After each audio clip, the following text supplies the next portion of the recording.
Alright, ladies and gentlemen, welcome back to the channel. Today we have a Houston Rocket video for you on Houston Rocket Daily. If you like daily Rockets content, you enjoy this video, hit that like button, hit that sub button.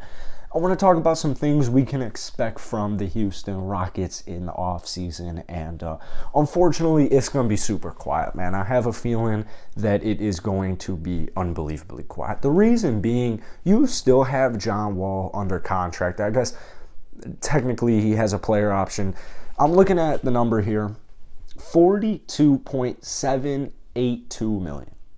He's taken the player option. There's no way at this point in John Wall's career, especially with all the injuries he has sustained in his career, there's no way he is walking, he's turning around. He is not leaving almost $50 million on the table. So you're going to have John Wall accept his player option.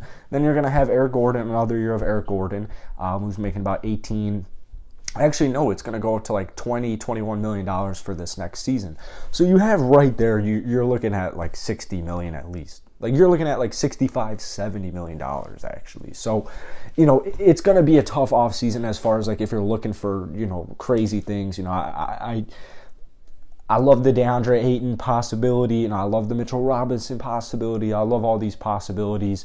But the way it seems is that Houston is chilling. It seems like they're straight chilling, and it makes sense because, you know, after this next season, you're going to have John Wall off, you're going to have Eric Gordon off, and then you're going to have decisions on Kevin Porter Jr., you're going to have a decision on Christian Wood, you're going to have a decision on Jae'Sean Tate. Like, all of these guys are going to be wanting to get paid. And so, I guess John Wall, Eric Gordon, but, you know, Christian Wood, KPJ, Jae'Sean Tate, they're going to look to secure the bag. So, to be quite honest with you, I would only anticipate like one, maybe two of those guys remaining a Houston Rocket once their time is up. But if anything, I think we can expect at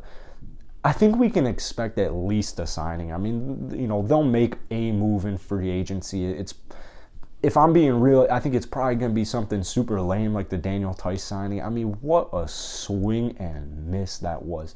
I feel like Daniel Tice got like super disrespected in his time in Houston because he just didn't fit well with the offense. He didn't fit at all, actually. And it took Silas half a freaking season to be like, Christian Wood and Daniel Tice can't play together. Isn't that interesting? Like, let's not play Daniel Tice. And so when Daniel Tice started to not play, Jalen Green started to go off because the paint is no longer clogged with big body Daniel down there who, if we're being real here, I don't really want to fully blame Daniel Tice for Jalen Green because, you know, yeah, the floor wasn't as spaced, but Daniel Tice can still make threes. He's still going to take threes. And if Jalen Green is having issues scoring because of Daniel Tice, like, what do you think's going to happen if you go out and you get Mitchell Robinson, who doesn't take threes? Like, what do you think's going to happen? They're going to have to figure something out. So I don't want to, you know, I feel like Daniel Tice was kind of used as the scapegoat for the dog shit Stephen Silas offense that was meant for, you know, veterans who have been, or just, his offense is more meant for like either like older dudes or people who have just been in the system for a minute, guys who have good chemistry. And, you know, if you've been watching the Houston Rockets last 2 years, especially last year, they were passing dudes around like a blunt. They were passing them around. So I don't really think Tice was that big of, I don't think it was that big of a Tice issue, but if I'm thinking at free agency this upcoming offseason, you know, I would imagine it would be something very similar to that. You know, the good news is, Dennis Schroeder, he's going to be a free agent. I highly doubt they bring him back. He's on like a $6 million contract this past season. I thought he was totally viable. He was totally serviceable. But if I'm being real, I'm definitely trying to get the younger boys more involved. You know, my concern, it's not even actually a concern. I wouldn't be surprised if the Rockets do decide to go a little bit bigger. You know, maybe they go, you know, with Paolo or, you know, one of those power forwards at that, or we haven't even had the draft lottery. So whatever pick they have in the draft, in the top 5, you know, maybe they go power forward there, and then maybe, you know, with number 17, you go for like kind of a combo guard or maybe like a small forward or a center.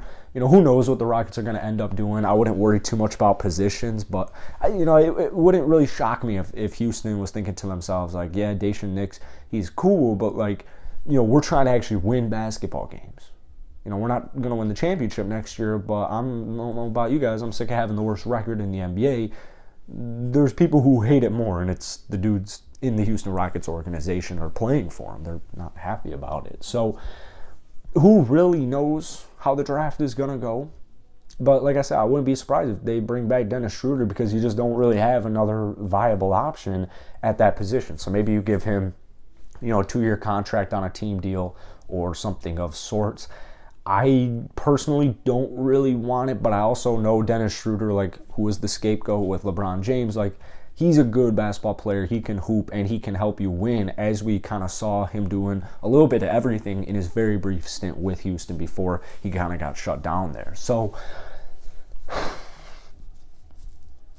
I would imagine it's going to be dry. Because I think really where the big splash is going to be is after this next season. I view this next season for Houston as a development year and pretty much like an evaluation season. That's kind of the way I'm viewing it is, all right, like all those guys I just mentioned. Christian, are you a long-term Rocket? We got to figure this out. Jae'Sean Tate, are you a long-term Rocket? I don't want to say he digressed in his second season, but he definitely didn't progress. The thing with Jae'Sean Tate is it was a tough rookie class 2 years ago, but he made All-NBA rookie first team, or All-Rookie first team. So, I kind of view it almost not as a make-or-break season, but if Jae'Sean Tate wants to have a future as being a starter in the league, I would start taking some shots in the gym, which I would imagine he's been on since the season has ended. So I'm still pretty hopeful with Jae'Sean.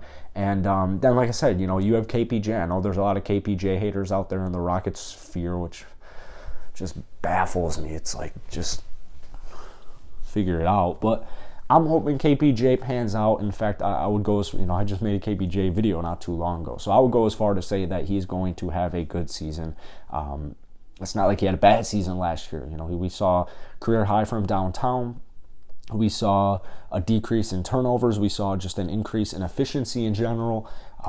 Pretty much the same offensive stats, looking at 16 points, 6 assists, 4 rebounds, something like that. So I would imagine he's going to improve.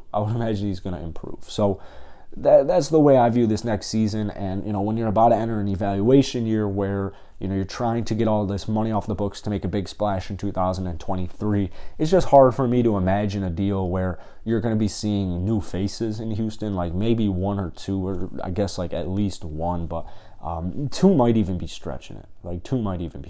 So that's it for today. Hit that like button, hit that sub button, but most importantly, go ahead, drop some comments down below on your thoughts on this upcoming Houston Rockets offseason. Peace.